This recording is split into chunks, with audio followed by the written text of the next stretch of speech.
பரிசுத்த வேதாகமம் பழைய ஏற்பாடு சங்கீதம் 68ஆம் அதிகாரம். தேவன் எழுந்தருளுவார், அவருடைய சத்துருக்கள் சிதறுண்டு, அவரை பகைக்கிறவர்கள் அவருக்கு முன்பாக ஓடிப்போவார்கள். புகை பறக்கடிக்கப்படுவது போல அவர்களை பறக்கடிப்பீர். மெழுகு அக்கினிக்கு முன் உருகுவது போல துன்மார்க்கர் தேவனுக்கு முன் அழிவார்கள்.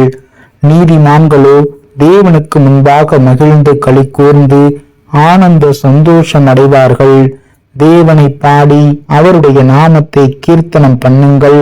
வனாந்திரங்களில் ஏறி வருகிறவருக்கு வழியை ஆயத்தப்படுத்துங்கள். அவருடைய நாமம் யெகோவா, அவருக்கு முன்பாக களி கூறுங்கள். தம்முடைய பரிசுத்த வாசஸ்தலத்தில் இருக்கிற தேவன் திக்கற்ற பிள்ளைகளுக்கு தகப்பனும் விதவைகளுக்கு நியாயம் விசாரிக்கிறவருமாயிருக்கிறார். தேவன் தனிமையானவர்களுக்கு வீடு வாசல் ஏற்படுத்தி கட்டுண்டவர்களை விடுதலையாக்குகிறார். துரோகிகளோ வறண்ட பூமியில் தங்குவார்கள். தேவனே, நீர் உம்முடைய ஜனங்களுக்கு முன்னே சென்று அவாந்திர வழியிலே நடந்து வருகையில் பூமி அதிர்ந்தது. தேவனாகிய உமக்கு முன்பாக வானமும் பொழிந்தது. இஸ்ரவேலின் தேவனாயிருக்கிற தேவனுக்கு முன்பாக இந்த சீனாய் மலையும் அசைந்தது. தேவனே, சம்பூர்ண மழையை பெய்ய பண்ணினீர். இளைத்து போன உமது சுதந்திரத்தை திடப்படுத்தினீர். உம்முடைய மந்தை அதிலே தங்கி இருந்தது. தேவனே, உம்முடைய தயவினாலே ஏழைகளை பராமரிக்கிறீர். ஆண்டவர் வசனம் தந்தார், அதை பிரசித்தப்படுத்துகிறவர்களின் கூட்டம் மிகுதி. சேனிகளின் ராஜாக்கள் தத்தளித்து ஓடினார்கள். வீட்டில் இருந்த ஸ்திரீயானவள் கொள்ளை பொருளை பங்கிட்டாள். நீங்கள் அடுப்பின் அடியில் கிடந்தவர்களாயிருந்தாலும் வெள்ளியால் அலங்கரிக்கப்பட்ட புறா சிறகுகள் போலவும் பசும்பொன் நிறமாகிய அதன் இறகுகளின் சாயலாகவும் இருப்பீர்கள். சர்வ வல்லவர் அதில் ராஜாக்களை சிதறடித்த போது அது சல்மோன் மலையின் உறைந்த மலை போல் வெண்மையாயிற்று. தேவ பர்வதம் பாசான் பர்வதம் போல் இருக்கிறது. பாசான் பர்வதம் உயர்ந்த சிகரமுள்ளது. உயர்ந்த சிகரமுள்ள பர்வதங்களே, ஏன் துள்ளுகிறீர்கள்? இந்த பர்வதத்தில் வாசமாயிருக்க தேவன் விரும்பினார். ஆம், கர்த்தர் இதிலே என்றென்றைக்கும் வாசமாயிருப்பார்.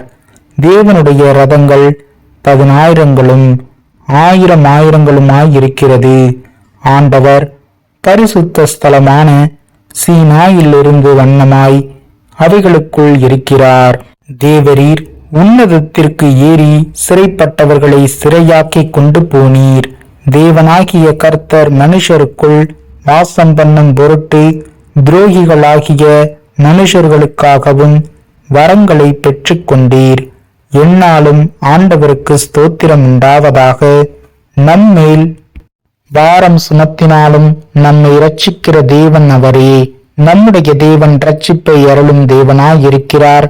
ஆண்டவராகிய கர்த்தரால் மரணத்திற்கு நீங்கும் வழிகள் உண்டு. மெய்யாகவே தேவன் தம்முடைய சத்துருக்களின் சிரசையும் தன் அக்கிரமங்களில் துணிந்து நடக்கிறவர்களுடைய மயிருள்ள உச்சந்தலையையும் உடைப்பார்.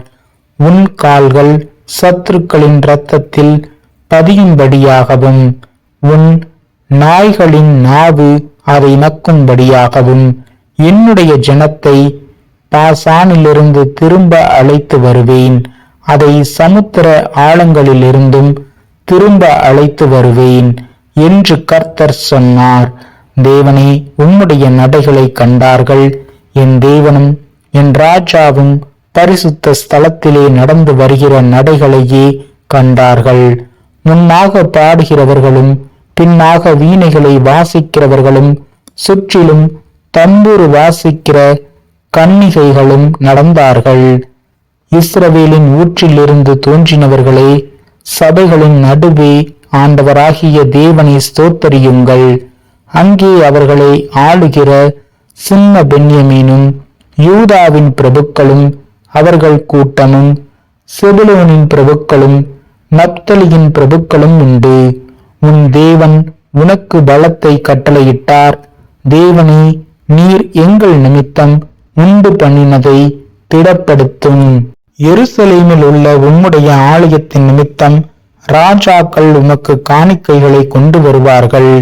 நாணலில் உள்ள மிருக கூட்டத்தையும் ஜனங்களாகிய கன்றுகளோடு கூட ரிஷப கூட்டத்தையும் அதட்டும். ஒவ்வொருவனும் வெள்ளி பணங்களை கொண்டு வந்து பணிந்து கொள்வான். யுத்தங்களில் பிரியப்படுகிற ஜனங்களை சிதறடிப்பார். பிரபுக்கள் எகிப்திலிருந்து வருவார்கள். எத்தியோப்பியா தேவனை நோக்கி கையெடுக்க தீவிரிக்கும். பூமியின் ராஜாக்களே, தேவனை பாடி ஆண்டவரை கீர்த்தனம் பண்ணுங்கள். ஆதி முதலாயிருக்கிற வானாதி வானங்களின் மேல் எழுந்தருளி இருக்கிறவரை பாடுங்கள். இது தமது சத்தத்தை பலத்த சத்தமாய் முழங்க பண்ணுகிறார். தேவனுடைய வல்லமையை பிரசித்தப்படுத்துங்கள். அவருடைய மகிமை இஸ்ரவேலின் மேலும் அவருடைய வல்லமை மேக மண்டலங்களிலும் உள்ளது. தேவனே, உமது பரிசுத்த ஸ்தலத்தில் இருந்து பயங்கரமாய் விளங்குகிறீர். இஸ்ரவேலின் தேவன் தம்முடைய ஜனங்களுக்கு பலனையும் சத்துவத்தையும் அருளுகிறவர். தேவனுக்கு ஸ்தோத்திரம் உண்டாவதாக.